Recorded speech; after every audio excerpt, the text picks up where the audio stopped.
Good morning. I hope all of you all are safe and healthy. And today's lecture topic is community acquired pneumonia. Let us begin with the topic. Today's topic is a very common medical problem which we see, especially on the OPD basis and the inpatient IPD patients also. It becomes very important to know this topic. We have a lot of patients coming in with this, and the treatment, how we treat these patients matters because we want to avoid antibiotic resistance in the near future. Now, very commonly, we see patients receiving very high antibiotics. Directly, we need to jump to carbapenems, meropenems, and even colistin in some cases directly. So, how do we avoid the antibiotic resistance? Maybe a few years down the line, even these carbapenems and colistin, the pathogens might become resistant to it, and there won't be any antibiotics left for us to give to these patients. So it becomes important to know this topic and how to treat these patients well to avoid such a scenario in the near future. So these guidelines, this PPT today has been made from a few guidelines, and this pertains to adult patients. So today's guidelines are for all adult patients diagnosed with community acquired pneumonia, and this PPT has been made based on a few clinical guidelines.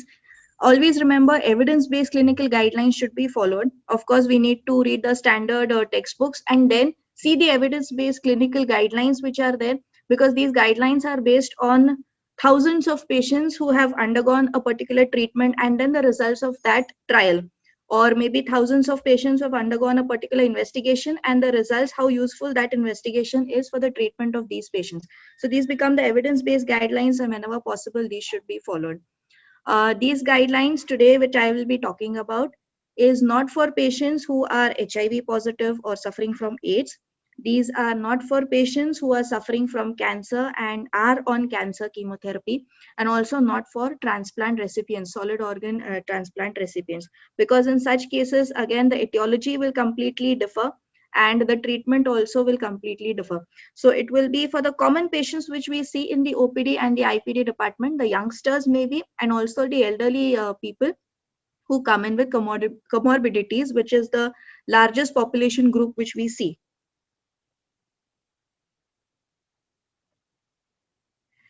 So what exactly do we mean by pneumonia? Pneumonia is the infection of the lung parenchyma. Uh, So the etiology, it is caused by bacteria, a lot of bacteria and viruses also. There could be co-infections also, bacteria as well as viruses causing pneumonia at the same time. So the common or the typical pathogens, the bacterial pathogens causing community acquired pneumonia are mainly the Streptococcus pneumoniae, Haemophilus influenzae, Staphylococcus aureus, Klebsiella, Pseudomonas, and a lot of other gram-negative bacilli. For example, Serratia or Acinetobacter. So basically, it is a mix of gram-positive and gram-negative pathogens, the typical ones causing pneumonia. Then we also have the atypical pathogens, which are pneumoniae, M. pneumoniae, Legionella, Moraxella, Mycoplasma pneumoniae. These are called atypical pathogens because usually they cannot be cultured on the media, the common media which we have in the microbiology laboratory. These organisms cannot be cultured on that when we send a sputum culture or the lower respiratory tract samples. Plus, these atypical pathogens cannot be seen on the gram stain which we usually do. That is why they are called as atypical. And also remember that there is a need to treat these atypical pathogens with a different set of antibiotics like macrolides, fluoroquinolones, or even tetracyclines. These are the antibiotics which are going to cover the atypical pathogens. That is why the concept of giving a combination therapy for community acquired pneumonia in a certain group of patients, which we will be seeing later, to cover the atypical pathogens basically. Also, there could be a lot of viruses causing pneumonia, not only the bacteria, it could be a viral etiology also. For example, SARS-CoV-2, the pandemic which is going on, is commonly a cause of pneumonia, which we are seeing these days. Hantavirus, influenza virus, adenovirus, and the respiratory syncytial virus. and there is no way of knowing whether a particular pneumonia is viral or bacterial most of the time, clinically at least.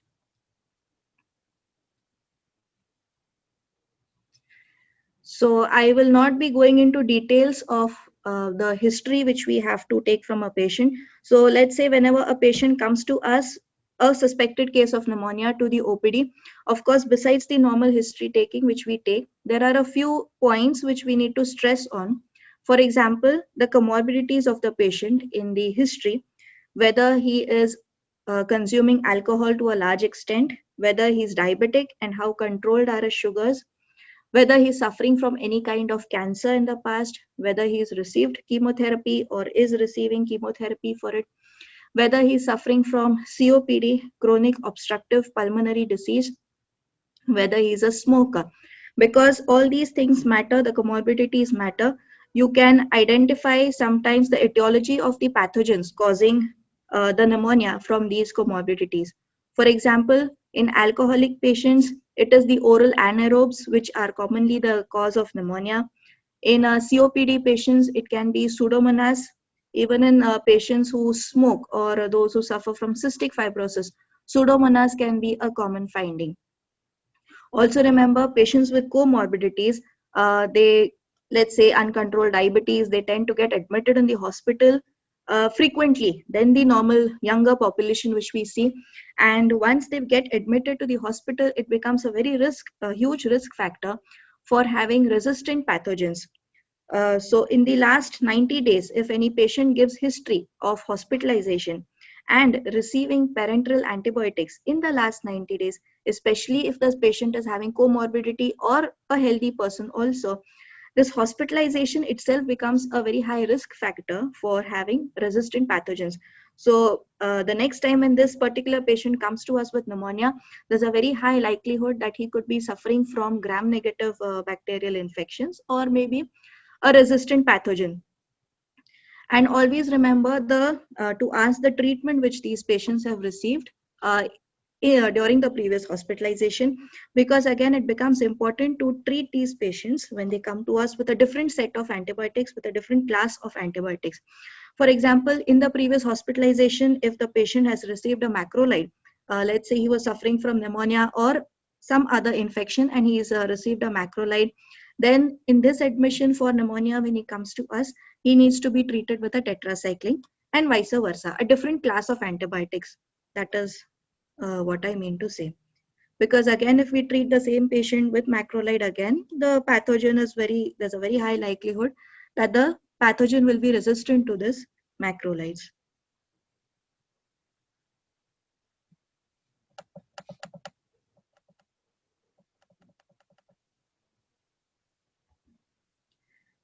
So the symptoms, I'm not going to stress a lot on this also. This is a very common thing. So usually these patients will come with a lot of fever, chills, they may have sweating also. They may give a history of cough, which can be productive, but sometimes it can be non-productive also. Doesn't mean that non-productive cough cannot cause pneumonia. Then they can have expectoration, cough with a lot of expectoration, and this can be purulent. This can even be blood tinged. So pneumonia is a very common cause of blood tinged sputum. We need not jump to other diagnosis for a blood tinged sputum in such classical history, classical presentation. Of course, if it is not relieved, then we need to find out the other causes for blood tinged sputum. Dyspnea, many patients, as the pneumonia progresses, they will give a classical history of breathlessness, which is progressive. They can even have pleuritic chest pain, classical, which is localized. Sometimes patients can also have GI symptoms like nausea, vomiting, diarrhea. They may have other symptoms also like a lot of fatigue, myalgias, arthralgias, which are not at all related to the respiratory system. Also remember, in case of elderly, those who are above 60, above 65, they may not have a classical history of fever and cough. Sometimes elderly patients may just present with a confusion, mental confusion since a few 1 or 2 days. And on examination, on investigation, we may find on the X-ray a big lobar pneumonia. So that is one of the possibility we need to keep in mind. Also with patients who are having comorbidities, They may not present with the classical history of fever, cough, and dyspnea. They may have atypical presentations also, like GI symptoms, like just mental confusion, etc.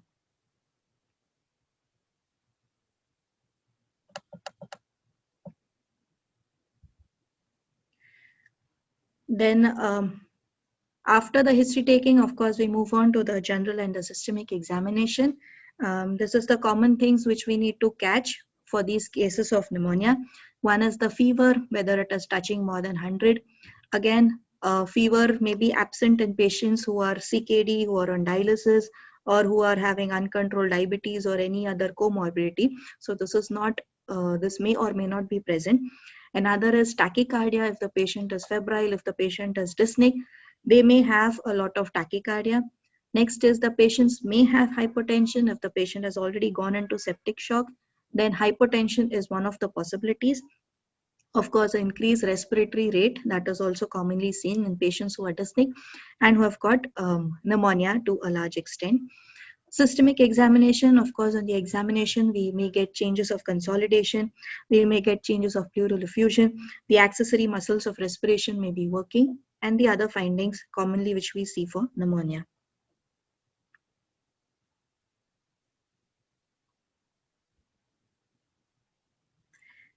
Then moving on to the investigations like we usually do in such patients after the history taking. So all the routine laboratory investigations, of course, we need to send in these patients. We want to rule out the other organ involvement. We want to see for AKI, acute kidney injury, if that has happened. We want to see the creatinine in such patients. Of course, if the patient is diabetic, we want to see the blood sugar levels and the other investigations which we usually do.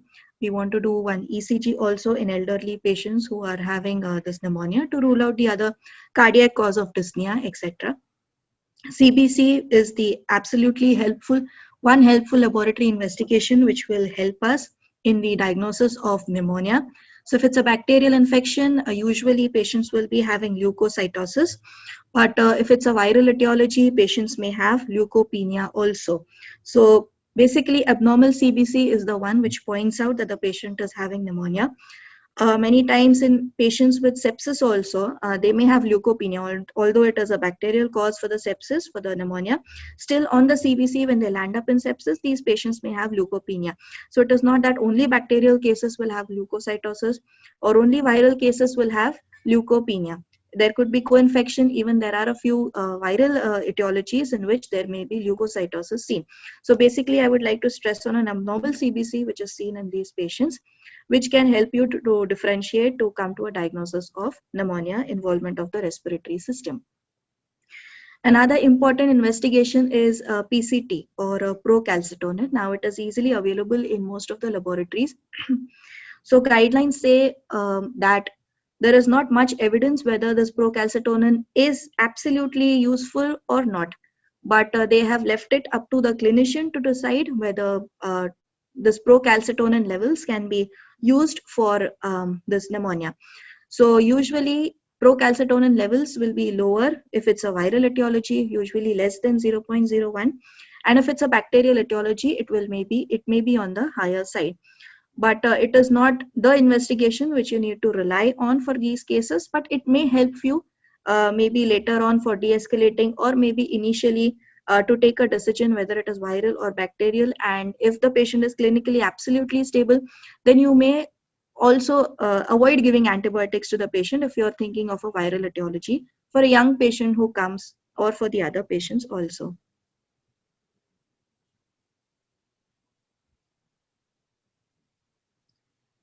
Next is the chest X-ray. So the chest X-ray is also easily available for us in the nearby hospitals or even in our clinics. It's a quite simple investigation which we can do, and it's a very useful investigation. It will give us a lot of information. So on the chest X-ray, many times the patterns which we see is lobar pneumonia and bronchopneumonia. We can also be able to see nematoceles, in which case these are thinly walled cavities which we can see, and these point towards MRSA etiology, that is methicillin resistant Staphylococcus aureus etiology of the pneumonia. Also, some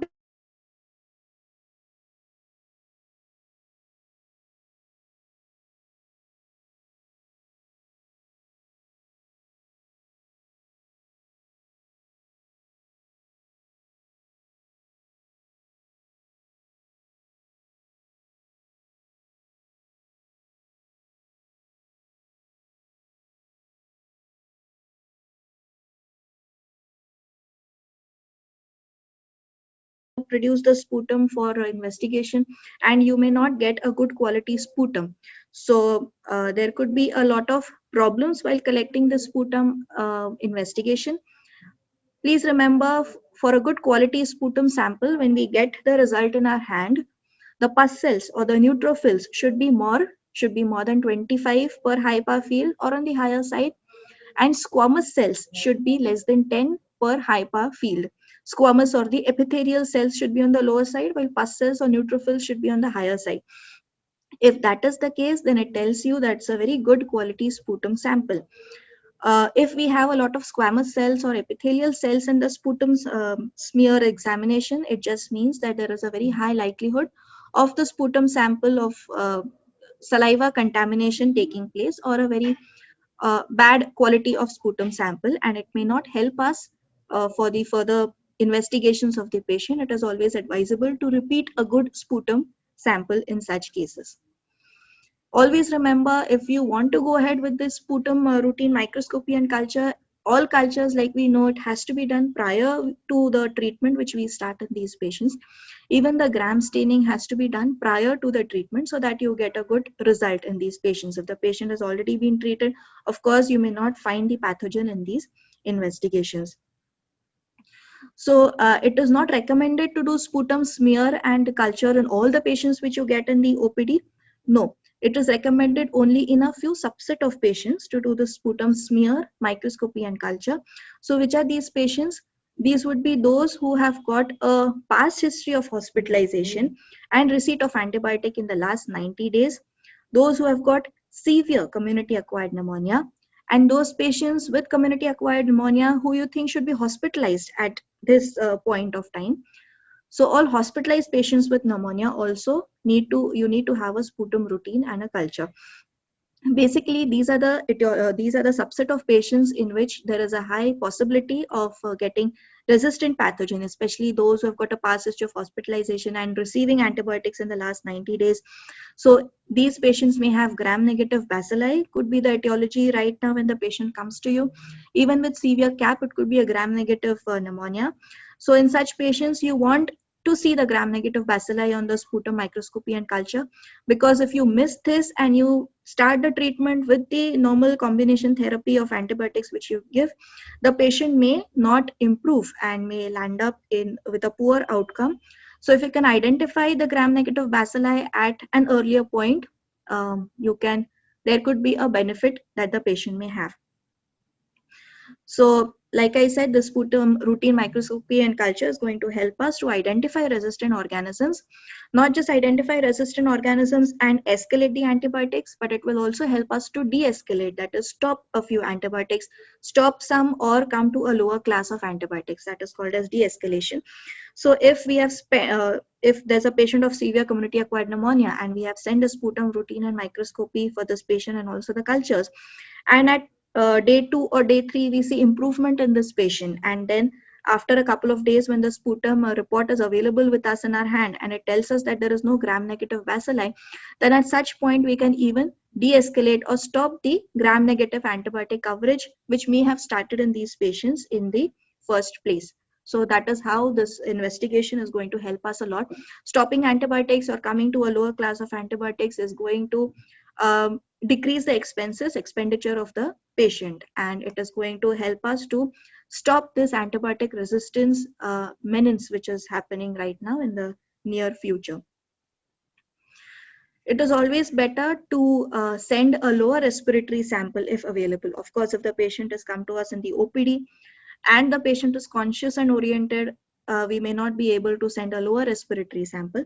But in case the patient is in the ICU, in case the patient is intubated, then it is better to send a lower, the tracheal or the endotracheal aspirate sample for the sputum routine microscopy. The lower down a sample which you get, the better culture, the better yield this investigation will have.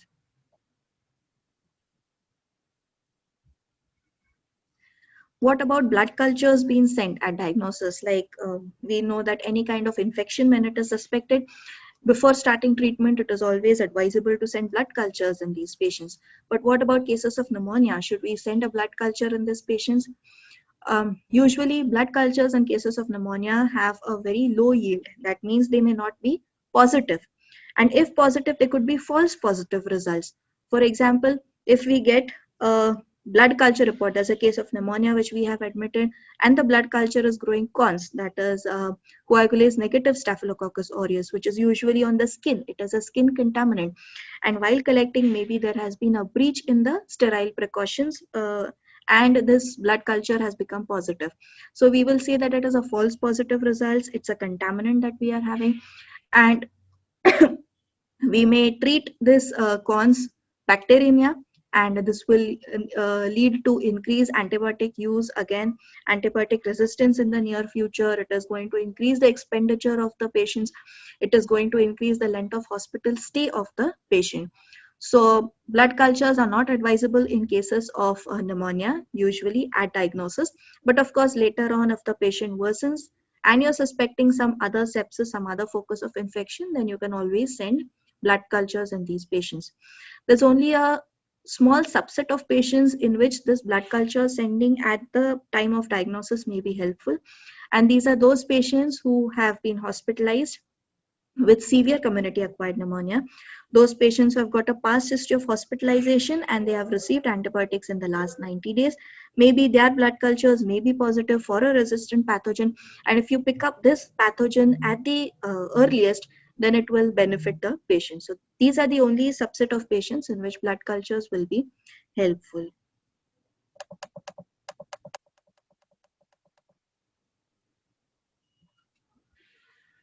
Um, There are also Legionella and pneumococcal urine antigen tests at diagnosis, which are spot on and very quick results which you can get with these tests. Although it is not advisable to send it in every patient, only in those suffering from severe community acquired pneumonia, you can send this investigation. It will give you a quick diagnosis. What about testing for H1N1 at diagnosis? Yes, it should be done during periods of high influenza activity. If Pune is having a lot of diagnosed cases of H1N1, then at that time during that month, H1N1 should be sent for all cases of pneumonia which are getting admitted. Of course, there are government policies, there are government protocols which we need to follow while sending the H1N1 investigation for cases. Usually, it is better to treat these patients for H1N1, usually in those who are pregnant or those who are elderly or those who have got diabetic. It is better to treat for H1N1 also along with other antibiotics.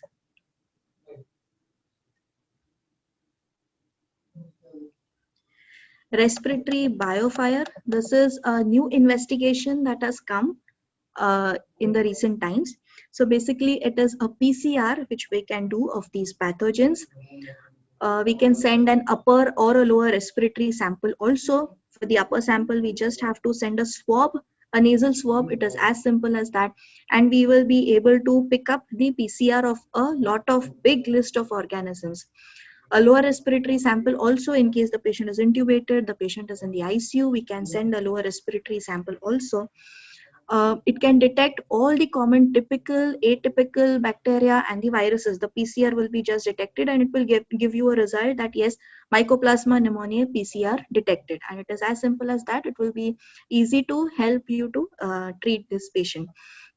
Also, it can tell you about the antibiotic resistant genes that are present. So again, it will help you to pick up those, choose the antibiotics which are going to be helpful, especially in patients who are failing to improve this PCR. Quickly, it will give you the results within minutes and it will help you to choose the antibiotic quickly in these patients. But the biggest disadvantage right now that we are facing is this PCR is quite expensive. It may cost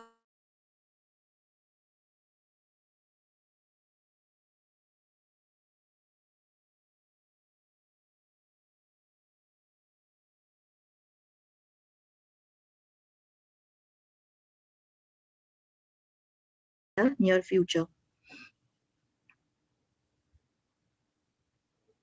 So what about a prognosis score to determine the place of admission? Like I said, the PSI, it has got a lot of variables and it's a little difficult to remember and calculate when the patient actually comes to us in the emergency department. So curb 65 criteria, of course, there's less evidence for the curb 65 criteria, but it's a simpler thing. It's easy to remember and quickly we can calculate it on the emergency department basis. So it stands for confusion, urea more than 7 millimoles per liter, a respiratory rate more than 30 breaths per minute, blood pressure systolic less than 90 and diastolic less than 60, and age above 65 years. So when you get a score of 0 to 1, you can definitely treat these patients on OPD basis. If the score is 2, you need to hospitalize such patients, maybe in the ward also. And if the score is 3 of the score 65 criteria, then you need to admit such patients in the ICU only. But please remember, this score does not decide the level of care which is needed by the patient. It will just tell you, help you to understand what is the place of admission, where do you need to admit this patient, and not what exactly treatment the patient needs. So the OPD basis treatment for community acquired pneumonia, it is divided into two parts. We need to see whether the patient has any comorbidities or does not have any comorbidities. So if the patient does not have any comorbidities, then you can treat such patients with amoxicillin or doxycycline or macrolide.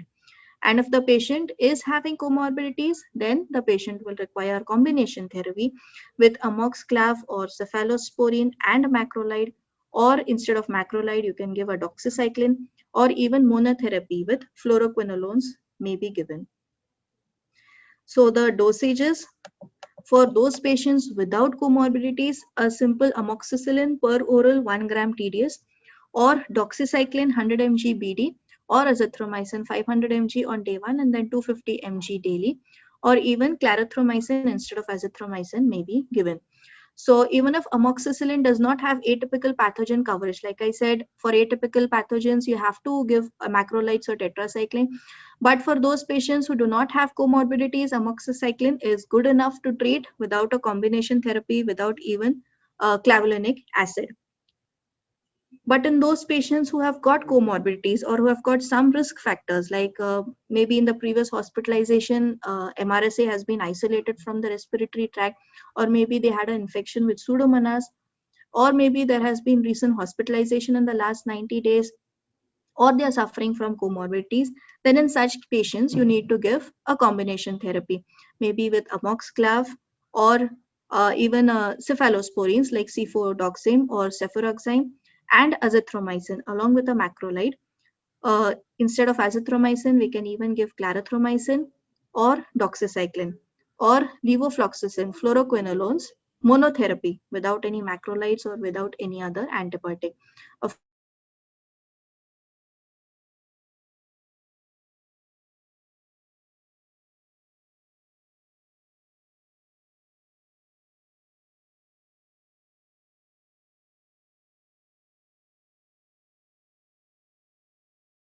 also, like I said, in the previous hospitalization, if these organisms have been isolated in these patients, if the local data says, suppose in some hospitals, there could be a lot of MRSA pathogens which may be there, and these patients may land up with MRSA pneumonia. So the local data becomes very essential to see. Then the patient being hospitalized and receiving antibiotics in the last 90 days. In such patients, you need to empirically cover for MRSA, send the sputum cultures. If it is negative, then we can stop the antibiotics. If it is positive for MRSA, we may continue with vancomycin or linezolid for covering the MRSA. And for Pseudomonas, we need to empirically start with piperacillin tazobactam or cefepime or ceftazidime or carbapenems like meropenem. And then later on, after the culture reports, we can de-escalate or stop if the culture shows no growth and the patient has improved in 48 hours. Next is, along with the bacteria, we should not forget the viral causes. It is very difficult to clinically differentiate between bacterial and viral causes. There could also be a possibility of co-infection, viral and bacterial, at the onset itself or later on superadded. So it is always better to, when in doubt, to treat empirically with antivirals as well as antibacterial. Maybe you need to cover with multi-drug resistant gram-negative bacilli, Pseudomonas, MRSA. Then based on your clinical judgment, you can always de-escalate the antibiotics. Antivirals in influenza, I think this everyone must be knowing, oseltamivir 75 mg BD, which needs to be given. It is best, it will have the maximum benefit if it is started within 48 hours of the symptom onset. But patients, if it is started later, they can benefit later on also if it is started a little late, more than 48 hours after the symptom onset. Lastly, what about the duration of antibiotics which we are giving for community acquired pneumonia? Minimum is 5 days, provided there is clinical stability. So no patient should be treated for less than 5 days, even if they improve. So with clinical stability, I mean by day 5, they have a normal pulse, they have a normal blood pressure, the fever has gone away, they are maintaining good saturation, and the respiratory rate has also come back to a normal value. The patient is able to eat properly, the patient is not confused, he has a normal mentation. In case there's a failure to achieve clinical stability in 5 days, or maybe after 24 to 48 hours also the patient is not improving, then we need to assess for resistant pathogens. Maybe we need to send a sputum culture in such patients, see if there is gram-negative bacilli over there and we are treating the gram-positive pathogens itself. Maybe there's MRSA sitting over there and we are not covering for MRSA. So we need to assess for resistant pathogens. Then we need to assess whether any complication of pneumonia has happened, empyema or lung abscess. In such cases, unless we drain the empyema, the patient is not going to improve. If it's a lung abscess, if it's an empyema, the antibiotics which we are giving are not going to reach inside the empyema or lung abscess, and the patient is not going to achieve clinical stability in such cases. So if they are not improving, we need to keep these at the back of our mind. It is okay to switch from IV to oral drugs, but please remember to give the same class of drugs when you are switching from IV to oral. Community acquired pneumonia due to MRSA or Pseudomonas, which are the resistant pathogens, or the GNB, treatment may be extended for 7 days instead of 5 days. And a few points about what if the patient is not improving. So all these patients of pneumonia which are admitted need to be re-evaluated at day 3. If they are not improving, then we need to keep a few points in mind. Maybe it could be a non-infectious etiology from day 1, which we are treating as pneumonia. Maybe there's pulmonary edema, which is not going to respond to antibiotics. Maybe the patient is having pulmonary embolism, which is again not going to respond to antibiotics. Maybe the patient is having underlying cancer, which has been masked as pneumonia, and we are not able to treat that cancer. Maybe it's a drug resistant pathogen which we are not covering, that is why the patient is not improving. Maybe it is a susceptible pathogen, but we are giving, and also we are giving the correct dose drug, but it is in the wrong dosage. So again, we need to check the dosage of the drugs that we are giving. Maybe the frequency of administration is wrong. Instead of giving BD dose, we are giving OD dose. In such times also the patient is not going to improve. And in such cases, CT scan or bronchoscopy is going to help when the patient is not improving. At the outset itself, a CT scan is not essential, but in case the patient is not improving, we need to go for a CT thorax. And of course, all patients are not going to improve of pneumonia. There could be a small group of patients who may land up with complications of pneumonia. So these are respiratory failure, shock, multi-organ failure, coagulopathy, lung abscess, empyema. So they may require ICU care and a different strategy of treatment. And इसी मोड़ बेटा बेटा दिन भर नहीं गई कबूतर न हकलती जा महीनों भर लागिले बे आदत मोड़ना please mute yourself. Oh. So what about a follow-up chest x-ray? Is it required in cases of community acquired pneumonia? So usually if the patients improve, the symptoms resolve in 5 to 7 days, then a follow-up chest x-ray is not at all essential, because the x-rays are going to take a long time, maybe 4 to 12 weeks to clear. So all you need to see is the clinical improvement of the patient, and you may not do a follow-up chest x-ray unless you're suspecting some complication of pneumonia. And lastly, about the adult immunization, please remember influenza and pneumococcal vaccines very easily available in the hospitals, and it is going to help your patients avoid pneumonia. So one is the influenza vaccine, which is an annual vaccine. It should be given to all patients, all adults, healthy as well as non-healthy. It is only one dose which needs to be taken annually. And of course, the pneumococcal vaccine, PCV13 and PPV23, again, that is also one dose only, especially in those who are elderly above 65, especially those who have got comorbidities. These vaccinations are going to be very useful for them. And maybe in the near future, a COVID-19 vaccine also, recommendations may come about its use. Maybe it is recommended in all adults or elderly or the immunocompromised patients in the near future. So there are clinical practice guidelines available for pneumonia, community-acquired pneumonia.